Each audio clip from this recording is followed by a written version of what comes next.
Esta semana acompáñenme a explorar uno de los grandes enigmas de la arqueología, las líneas de Nazca. Estas misteriosas figuras del desierto peruano han sido calificadas como la octava maravilla del mundo. ¿Quién las hizo? ¿Y por qué? Los arqueólogos siguen sin poder explicar el origen de las líneas de Nazca. Para comprenderlas, indagaré en los misterios de los antiguos grabados del desierto desde Perú hasta el sudoeste de Estados Unidos. Viviré aventuras en el aire, el mar e incluso debajo del desierto. Una vez más, estamos investigando la historia y vamos a llegar hasta donde haga falta. Esto habla por sí solo.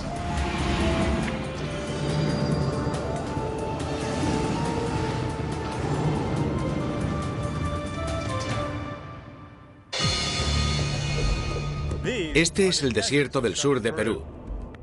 Es uno de los lugares más secos y desolados de la Tierra.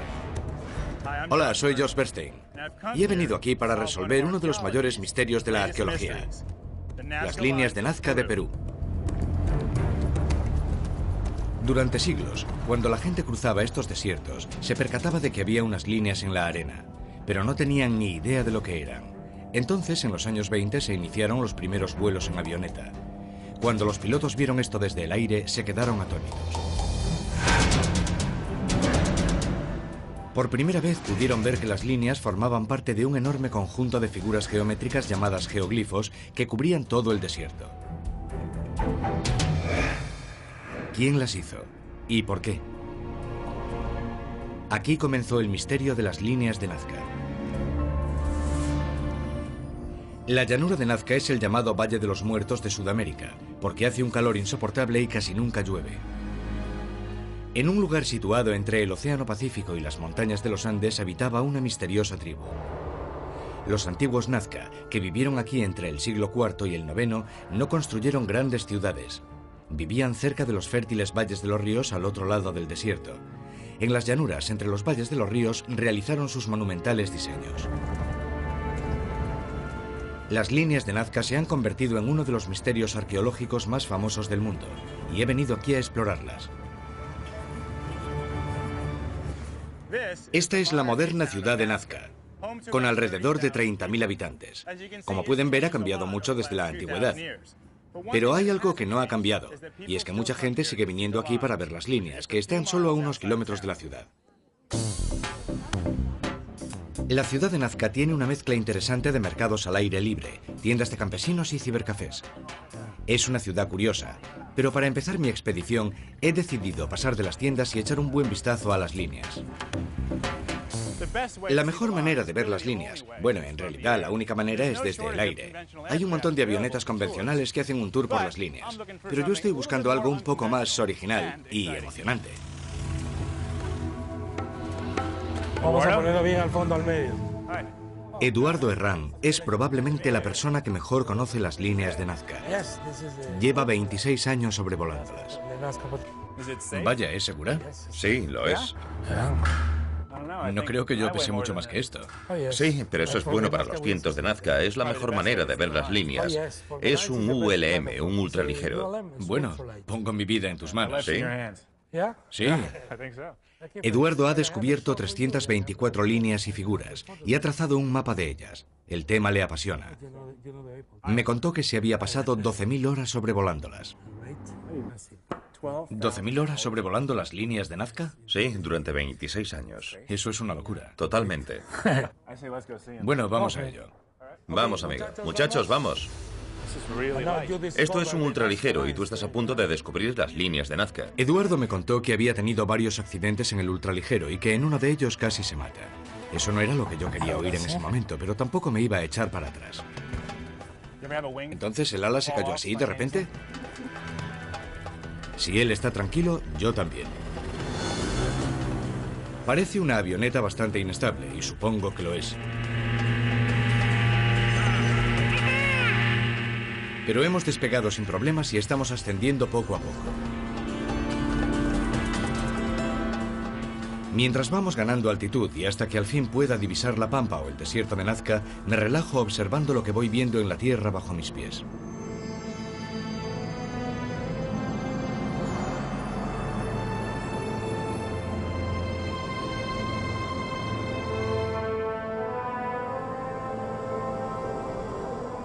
Algunos piensan que las líneas se crearon para los extraterrestres. Al verlas ahora entiendo por qué. Muchas de ellas parecen pistas de aterrizaje. ¿Por qué los antiguos crearían figuras que solo pueden ser vistas desde el aire? Lo que más me asombra es la cantidad que hay. Están por todas partes. Cientos de líneas atraviesan el desierto, algunas de hasta 16 kilómetros de largo. Ese enorme pájaro es del tamaño de un campo de fútbol. Ahí hay un mono, aunque es un poco más difícil de distinguir. Justo ahí. La cola.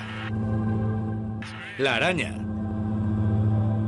La araña mide unos 9 metros de ancho.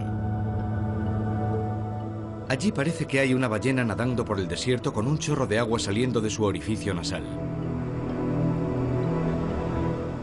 En la colina de la montaña hay una gran figura que parece humana. Otras muchas son difíciles de identificar.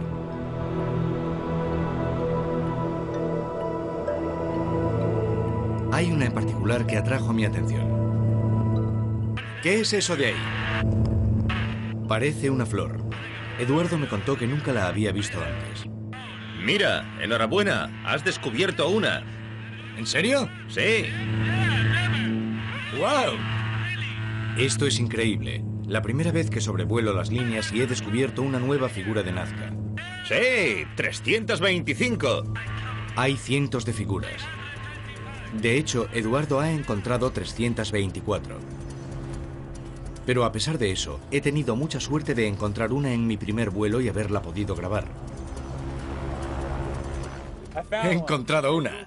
Mira que he pasado por ahí montones de veces. No me digas. Es la primera vez que vemos la flor. Ahora ya tenemos 325 figuras. La primera vez que sobrevuelo las líneas de Nazca y encuentro una. Yo le dije a Eduardo, ¿qué es eso? Y él me dijo, no puede ser, has encontrado una. Gracias. Genial. Enhorabuena, me ha regalado una nueva figura. Es increíble. ¿Recuerdas que te dije, qué pasa? Y tú me dijiste, echa un vistazo allí. Nunca había visto esa figura. Hoy es la primera vez y le hemos hecho una foto, así que necesito que me des esa foto, por favor. O sea que ha sido un verdadero descubrimiento, no es ninguna broma. Totalmente. Ayer tenía 324 y hoy tengo 325. Increíble. Gracias. Ha sido genial. Aunque no hubiese descubierto el geoglifo, las líneas también hubiesen despertado mi interés. ¿Qué significan? ¿Por qué hay tantas? Es hora de atravesar el desierto en busca de respuestas. Cuando se habla de las líneas de Nazca, siempre surge el nombre de Maria Raicke. Esta increíble mujer alemana dedicó la mayor parte de su vida a estudiar las líneas. Durante 60 años, hasta su muerte en 1998, estudió las llanuras de Nazca, explorando a fondo cada una de ellas, y muchas veces pasando la noche a la intemperie, obsesionada con el misterio de las líneas. Estaba segura de tener todas las respuestas.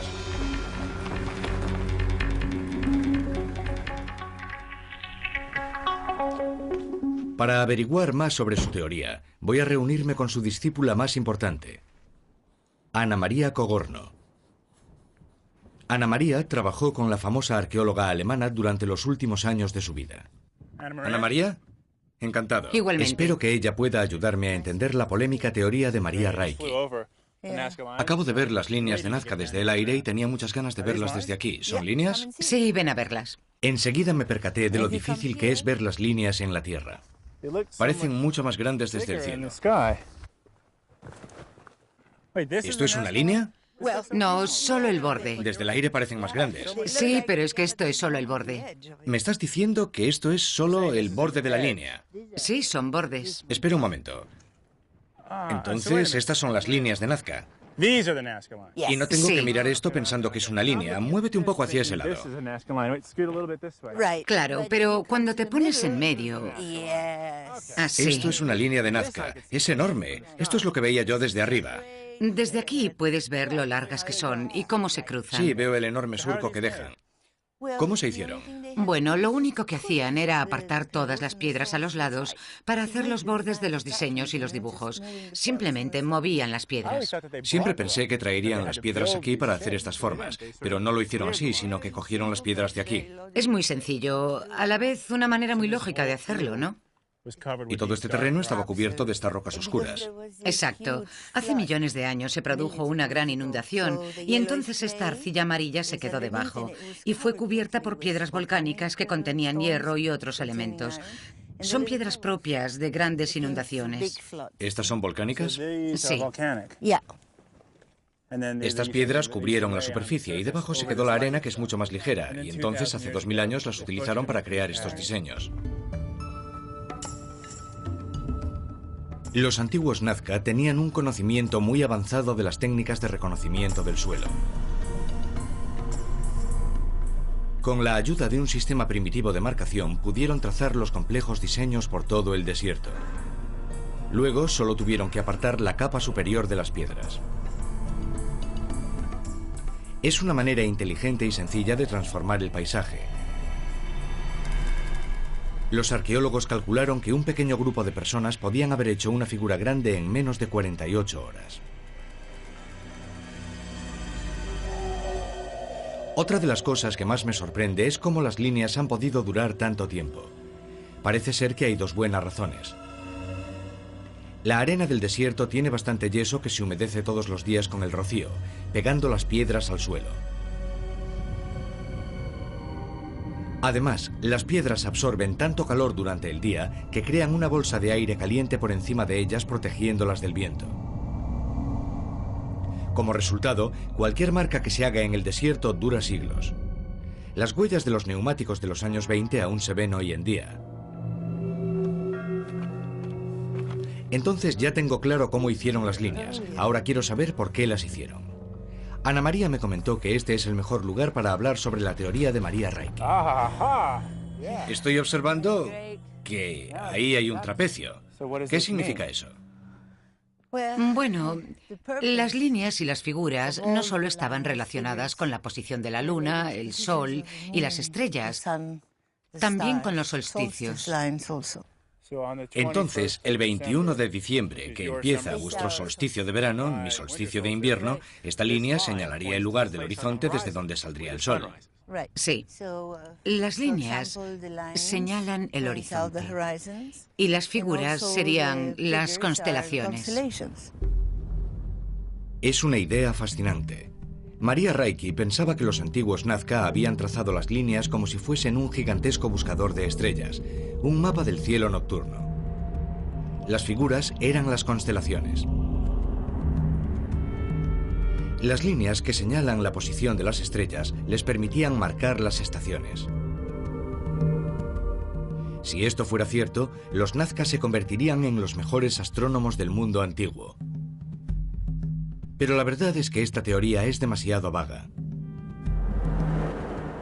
Lo que me contó Ana María es realmente interesante, pero solo hay un problema, que solo un 30% de las líneas de Nazca entrarían dentro de la alineación astronómica. Y cualquier línea que dibujes en el desierto tiene un 30% de posibilidades de señalar algo en el horizonte. Y la constelación es igual de aleatoria. Si miras al cielo por la noche, puedes dibujar casi cualquier figura que te propongas. En general, la teoría de la astronomía no parece que nos vaya a llevar muy lejos. Estoy sobre la pista de uno de los misterios más importantes de la arqueología, las famosas líneas de Nazca, en Perú. Ya he descubierto una figura de Nazca, para sorpresa del veterano piloto Eduardo Herrán. ¡Es increíble! He descubierto una. Gracias. También investigué una antigua teoría según la cual las líneas eran un gran observatorio astronómico. Pero esta teoría no tiene demasiado fundamento. Tiene que haber otra explicación. Para seguir investigando, necesito acercarme más a los habitantes de Nazca que desaparecieron hace 1000 años. He visto las líneas que dibujaron y el increíble lugar en el que vivían. Pero no sé mucho sobre los Nazca.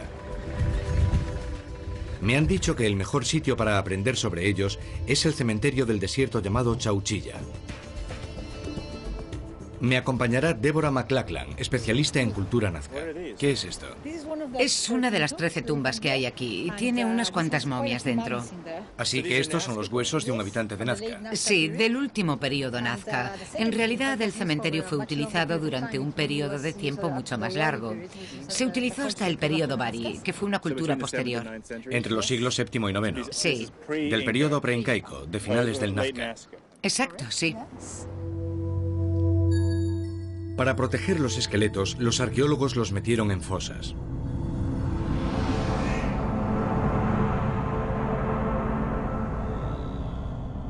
Los antiguos peruanos normalmente enterraban a sus muertos sentados. Años después de haber muerto, seguían recibiendo las ofrendas de los vivos. Con el paso de los siglos, iban siendo olvidados, pero como el desierto es tan seco, las momias sobrevivieron prácticamente en su estado original. La mayoría de ellas no son momificaciones artificiales. A veces les sacaban los intestinos y entonces, debido al clima seco, se momificaban de forma natural. Cerca de las fosas funerarias está uno de los lugares más raros que he visto jamás. Un desierto lleno de fragmentos de esqueletos humanos. Estos son huesos humanos y simplemente están aquí tirados. Sí, esto es un cráneo, parte de un cráneo. Asusta un poco, ¿no? Todo este sitio es... Por ahí hay huesos grandes y algunos cráneos. Hay trozos de cráneos, huesos por toda esta zona. Aquí hay incluso restos de algodón. Es eso de ahí, justo ahí. Sí, aquí. Madre mía. Esto es un trozo de la tela que llevaban puestas las momias que acabamos de ver. Sí. O sea que aquí debajo hay una persona. Probablemente hay un montón de gente por todo este sitio. Todo esto es un cementerio, ¿no? Sí, es un cementerio enorme. Y simplemente debido a la erosión producida por el paso de los años, podemos ver estos huesos en la superficie. Vaya. Esto es muy raro. Quería acercarme más a los habitantes de Nazca, pero nunca pensé que me acercaría tanto. Este es un recuerdo del pueblo Nazca bastante surrealista y visceral. No se trata solo de las líneas y las figuras. Hubo gente que vivió aquí y como prueba tenemos sus huesos.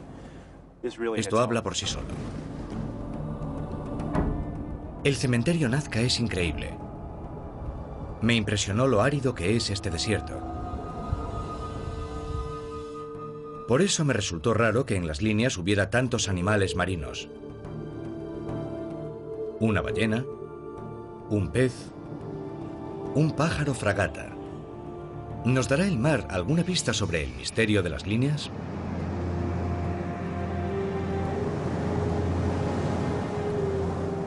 Cuando llegué al mar, descubrí una de las costas más impresionantes que he visto jamás.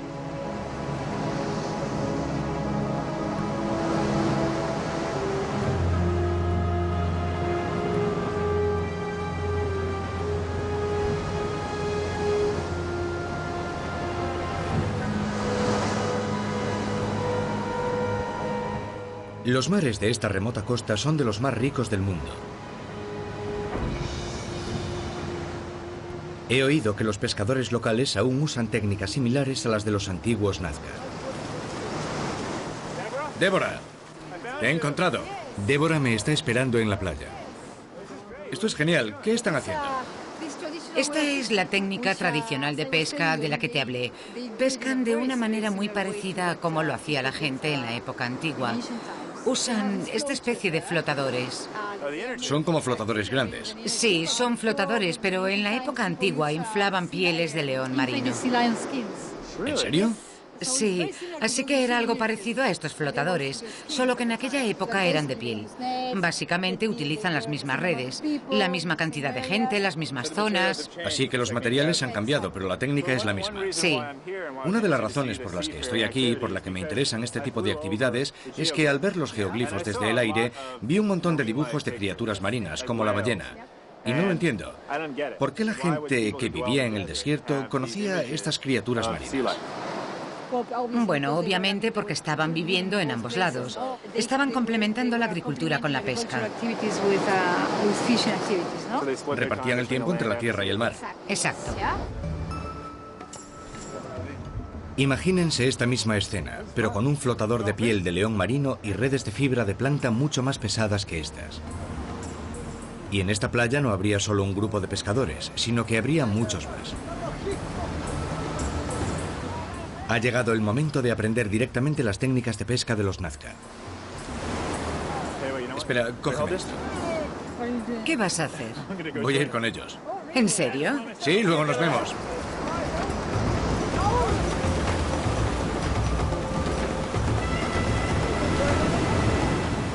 El agua está helada y el oleaje es bastante fuerte. Para hacer esto todos los días, los pescadores de Nazca debieron de ser muy fuertes y decididos.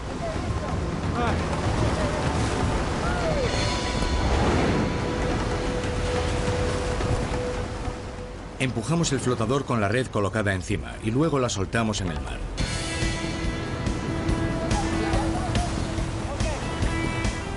Una vez estirada, tiramos de la red hacia la orilla, agarrándola fuertemente desde los lados.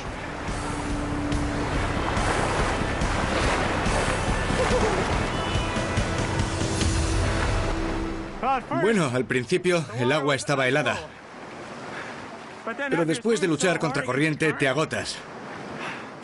Así que ya no tienes frío. Creo que todos estaban un poco confusos porque no sabían por qué yo estaba metiéndome en el agua con ellos. Y no sé, supuestamente hay un plan con lo que tiene que hacer cada uno y dónde. Y yo creo que esta vez se olvidaron de todo y pensaron, este tío está con nosotros en el agua y ¿por qué está vestido? Ahora lo único que falta es recoger la red y ver si hemos pescado algo. Mientras recogemos la red, me pongo a pensar si los Nazca se inspirarían en experiencias como esta cuando dibujaron sus figuras en el desierto. En esta costa siguen habitando las criaturas marinas que aparecían en las líneas.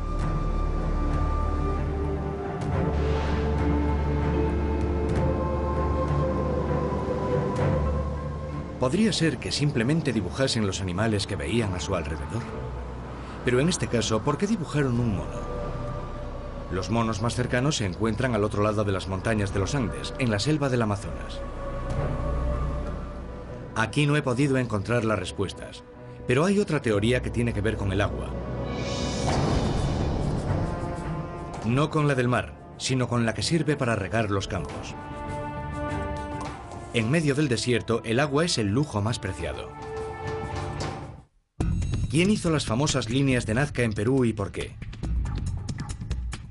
Cuanto más averiguo, más confuso se vuelve todo. Ya he investigado la primera teoría de las líneas, que apuntaba a que eran un mapa astronómico. Pero resultó que, como mucho, nos daría una explicación parcial. Se ha demostrado que solo el 30% de las líneas señalan los puntos de solsticio o tienen algún tipo de relación astronómica. Pero es probable que las líneas puedan tener una explicación mucho más práctica. Algo relacionado con el agua. Los Nazcas vivían en uno de los sitios más secos del mundo. Su mayor preocupación debió de ser el agua. Cuando le pregunté sobre esto a la especialista en cultura nazca, Ana María Cogorno, me comentó que existe una teoría que relaciona directamente a estas líneas con el agua. Resulta que debajo del desierto hay un número de acuíferos o ríos subterráneos. La teoría del agua dice que las líneas no señalan la posición de las estrellas, sino que apuntan a estos suministros de agua subterránea. Ana María me dijo que quería enseñarme unos acueductos. Los Nazca construyeron acueductos que conducían el agua desde los acuíferos. Necesito investigar esto más a fondo. Así que construyeron esto hace 2000 años. Lo increíble es que aún lo usan. ¿Qué están haciendo ahora esos hombres? Están limpiándolo, están quitándole todas las algas para que el agua pueda fluir bien. ¿Y de dónde viene el agua? De la capa freática. Así que esto es agua subterránea. Sí, agua subterránea. Y sin esta agua no hubiesen podido vivir aquí. No, para nada.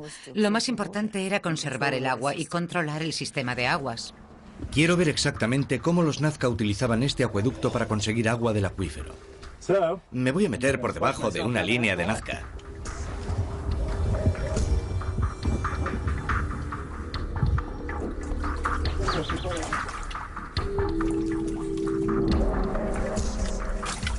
ver a dónde conduce. El interior es estrecho, huele mal y está lleno de agua. Lo normal en un acueducto de 2000 años de antigüedad. Lo que me extraña es lo bien conservado que está. Esto es increíble. ¿Pueden imaginarse que esto se construyese hace 2000 años? Fíjense, un pequeño canal que va por debajo del desierto. Es increíble. Y entonces supe por qué estaba tan bien conservado. Dentro del acueducto conocí a un hombre que estaba cortando el musgo y los hierbajos que habían crecido desde la última limpieza. Estaba preparando el acueducto para la época de lluvias, que lo llenaría de agua dentro de pocas semanas. Es increíble que estos acueductos se hayan mantenido así durante casi 2 milenios. Cada 45 metros o así, hay una entrada al acueducto para que a la gente le resulte fácil acceder al agua. Desde el aire, estas entradas se ven increíbles. Parecen enormes agujeros de tornillo en el desierto. Este asombroso sistema de aguas aún irriga grandes zonas del desierto.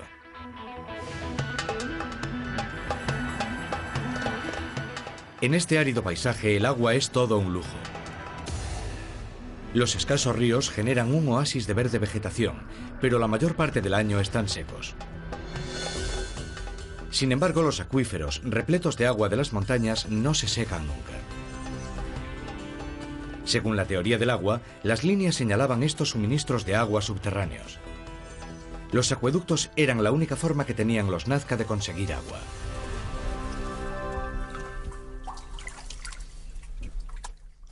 He recorrido 36 metros por el acueducto y cada vez se está haciendo más estrecho. Me pregunto qué me encontraré al final. ¿Cómo conecta esto con el acuífero?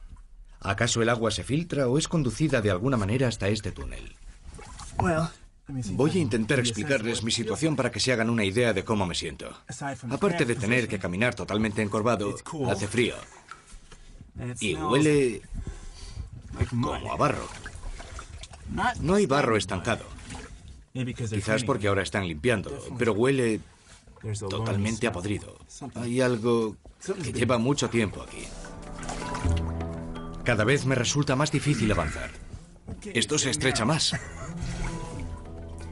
Enseguida me doy cuenta de que no va a haber manera de poder llegar hasta el acuífero. Es mucho más pequeño de lo que esperaba. Esta es la parte más estrecha. Casi no quepo. El acueducto se está haciendo cada vez más estrecho, así que no me queda otra opción que salir por la próxima entrada. No queda mucho, solo un poquito más. Supongo que los antiguos Nazca eran más bajitos que yo. Estoy asombrado. No tenía ni idea de que había acueductos en Sudamérica, y menos hace 2000 años. Su uso de la tecnología, la habilidad de estas personas para fabricar un canal de agua de estas características ha servido para que los Nazca se hayan ganado mi total admiración. Sin duda estoy impresionado. Y necesito una ducha. Entonces, ¿podría ser que las líneas de Nazca estuvieran señalando las fuentes subterráneas de agua? Me han dicho que algunos geólogos realizaron un estudio de las líneas comparándolas con las fallas y los acuíferos de Nazca. Es cierto que la mayoría de estas líneas señalan suministros de agua que están o en la montaña o bajo tierra. Pero, al igual que con la teoría de las estrellas, hay un problema. Solo el 30% de las líneas coinciden con el agua. Y como ya hemos visto, el 30% de coincidencia no significa nada. Aún no he encontrado una teoría convincente sobre el significado de las líneas. Es hora de ampliar mi investigación. El problema con las líneas de Nazca es que todas las teorías se basan en simples conjeturas. Sabemos cómo se hicieron, pero no sabemos por qué. Pero en América hay otros geoglifos sobre los que sabemos bastante más. He estado explorando los desiertos y las costas del sur de Perú, buscando pistas que me ayuden a resolver el misterio de las líneas de Nazca. Las dos teorías principales sobre estos grandes geoglifos del desierto, que son un mapa astronómico o que son un mapa de los acuíferos subterráneos, no han resultado ser demasiado convincentes. Las líneas siguen siendo un misterio. Así que he decidido ampliar la investigación y explorar otros geoglifos que quizás puedan ayudarme a descubrir el misterio de las líneas de Nazca. Por tanto, me dirijo a California del Sur, donde los antiguos norteamericanos que habitaban en el río Colorado también construyeron geoglifos. Allí reciben el nombre italiano de intaglios. Espero que los geoglifos del desierto de Mojave puedan ayudarme a comprender el significado de las líneas de Nazca. Una vez más, la mejor manera de verlos es desde el aire. ¿Joe? Sí, Joe Shebley. Josh, encantado. Igualmente, me han dicho que quieres ver los intaglios. Sí. Yo te llevaré.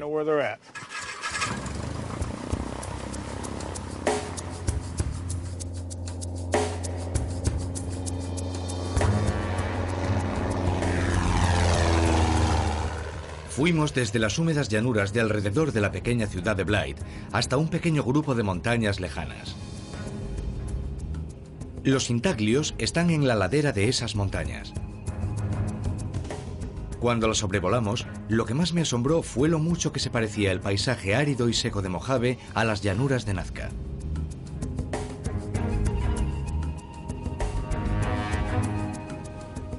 Finalmente, divisamos los intaglios en la tierra. Son mucho más pequeños que las líneas de Nazca y a veces resultan difíciles de ver. El primero parece una figura humana gesticulando. Hay otros que están bastante cerca. Allí hay otra figura humana. Al lado de ella hay un animal, pero no sabría decir cuál. Son realmente interesantes. Conocía las líneas de Nazca, pero no tenía ni idea de que teníamos geoglifos aquí en Norteamérica. Y una vez más me pregunto, ¿por qué? ¿Por qué la gente se toma la molestia de crear estas figuras en medio de un paisaje seco y remoto? ¿Qué significa? Tengo ganas de volver a pisar tierra firme y explorarlas más de cerca. Lo que diferencia a los intaglios de las líneas de Nazca es que los descendientes directos de la gente que los hizo aún habitan en estas tierras. Por tanto, lo primero que voy a hacer es hablar con Lorey Cachora, arqueólogo y miembro de la tribu Quetzán. Lorey, como miembro de la tribu Quetzán, ¿qué me podrías contar sobre los intaglios? Bueno, se utilizaban para prácticas religiosas. Hay dos tipos diferentes. Uno representa el bien y el otro el mal. Así que con esto estamos queriendo decir que existe un mundo negativo y positivo, una forma de vida negativa y positiva. Entonces, ¿me estás diciendo que estos geoglifos representan a las fuerzas cósmicas? Sí. Entonces, digamos que la gente los utilizaba como parte de sus ritos. Así es. La gente los utilizaba para muchas cosas. Cuando buscaban consuelo y sabiduría, o para cualquier cosa que uno estuviese buscando. Lo que Lorey me ha contado sobre los intaglios es una auténtica revelación. Su significado no tiene nada que ver con la astronomía o el agua, pero sí con la religión. Hay figuras que representan leyendas de la creación. También hay lugares donde se hacían rituales y se celebraban ceremonias importantes. ¿Podría ser esta también la razón por la que se crearon las líneas de Nazca? Esto podría explicar por qué los Nazca perdieron tanto tiempo y energía creándolas. Quizás, como los intaglios, las figuras representaban a los dioses de la religión Nazca. Podría ser que los Nazca estuviesen convirtiendo el desierto en un terreno sagrado, en una especie de centro ceremonial al aire libre donde llevar a cabo sus ritos. El único que podría contarme más sobre este tema es David Whitley, uno de los mayores especialistas en geoglifos del mundo. Dime, David, ¿podrían los geoglifos de Blythe ayudarme a entender los de Nazca? Lo más importante es que tenemos documentos históricos contemporáneos de nativos americanos que explican por qué construyeron estos geoglifos y cómo los utilizaron para sus ceremonias. Puede que estas no sean exactamente las mismas razones por las que se crearon las líneas de Nazca y para lo que se utilizaron, pero al menos puedes hacerte una idea de cómo eran las tradiciones de la época, por qué se construyeron estos geoglifos y para qué fueron utilizados. Y es una buena pista para iniciar una investigación arqueológica. Los intaglios son frágiles. Al igual que las líneas de Nazca, son tan fáciles de borrar como de hacer. Puede que no quede muy bonito protegerlos con una valla, pero sí tiene bastante sentido. Parece que estos los hicieron igual que los de Nazca, apartaron la capa de piedras volcánicas para mostrar la arena más fina de debajo. Simplemente desecharon el pavimento del desierto. ¿Y qué significa esto? Esto es Mustamo, el dios creador, y aquí tuvo lugar un mítico suceso. Aquí el dios hizo algo importante para la historia de la creación. El río Colorado estaba desbordándose y él evitó que toda esta zona se inundase, subiendo y bajando sus brazos 4 veces, provocando así el retroceso de las aguas y salvando a la gente. Y reprodujeron esta historia aquí en la Tierra. Así es. ¿Y hay más? Me pareció ver otra más abajo. Sí, hay más figuras relacionadas con este acontecimiento mítico en particular. ¿Por qué entonces utilizaron este geoglifo para su ceremonia? Era como un ritual de peregrinaje. Todo el mundo venía hasta este lugar y, por ejemplo, utilizaban esa parte de ahí para hacer un baile ritual o una ceremonia en el mismo sitio donde ocurrió el suceso. Así que limpiaron todo este pequeño montículo de arena y luego llevaron a cabo el ritual aquí. Supuestamente fue un baile. Esto es lo que se hacía en los geoglifos. Era su forma de celebrar este suceso mítico. Lore y David me han ayudado a comprender mejor estos increíbles geoglifos del desierto. Está claro que en Mojave eran lugares ceremoniales. Ahora necesito averiguar si también lo eran las líneas de Nazca.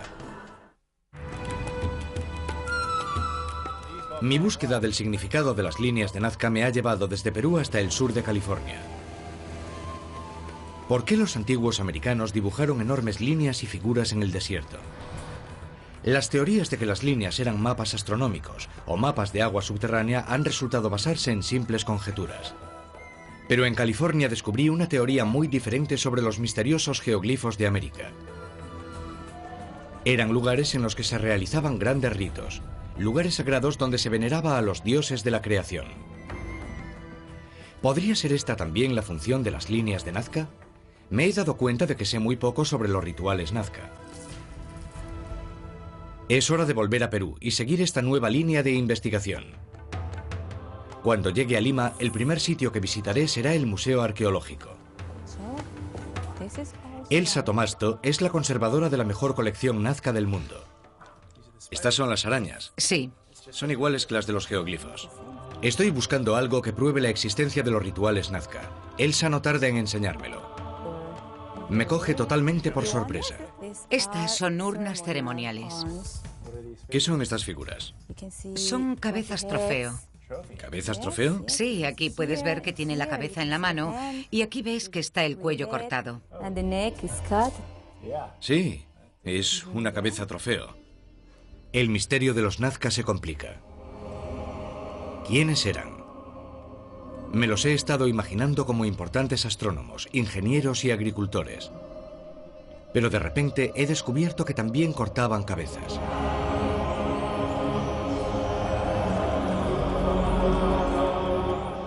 Sabía que los incas, que habitaron en esta zona 500 años después que los Nazca, decapitaban a sus enemigos y les arrancaban las cabezas como trofeo, e incluso las usaban para beber. Ahora he descubierto que los Nazca hacían algo similar.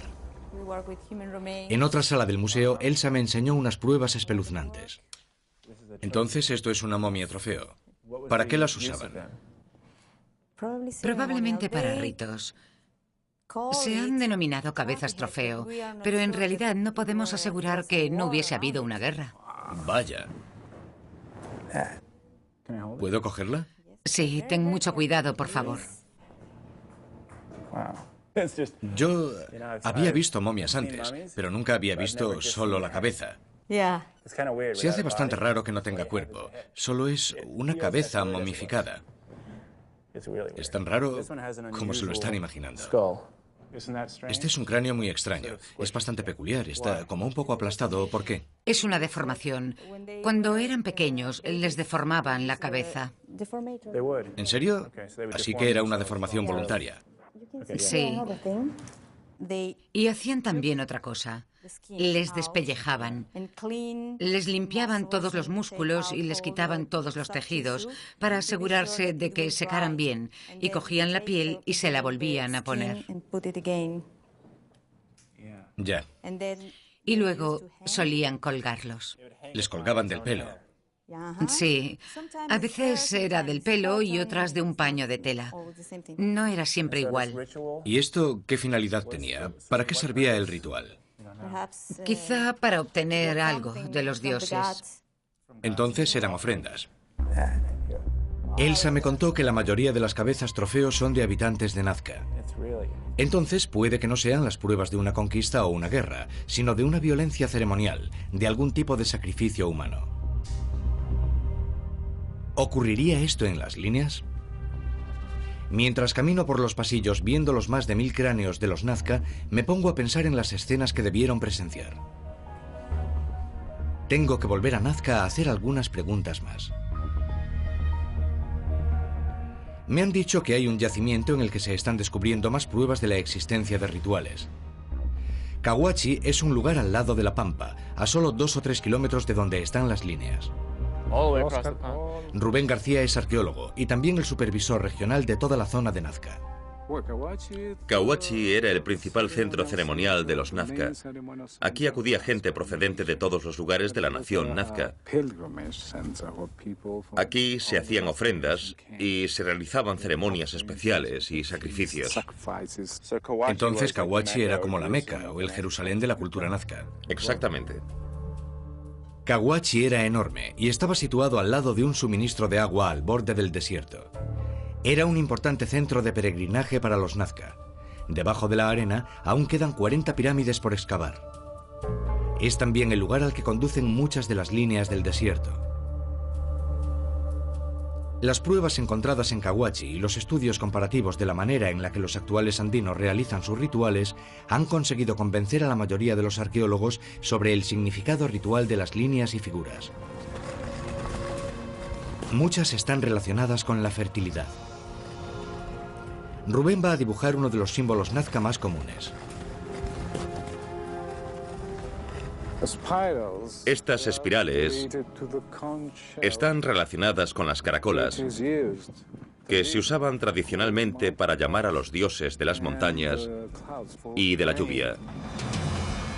Al fin, están encajando las piezas del puzzle.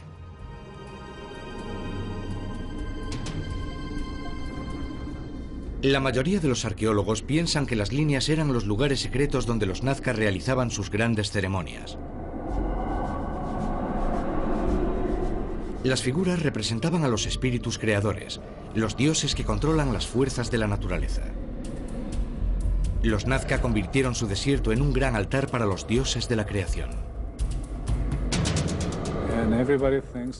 Y ahora todo el mundo piensa que las líneas se hicieron para que en ellas se realizaran rituales especiales, bailes e incluso cánticos y música para atraer a los dioses.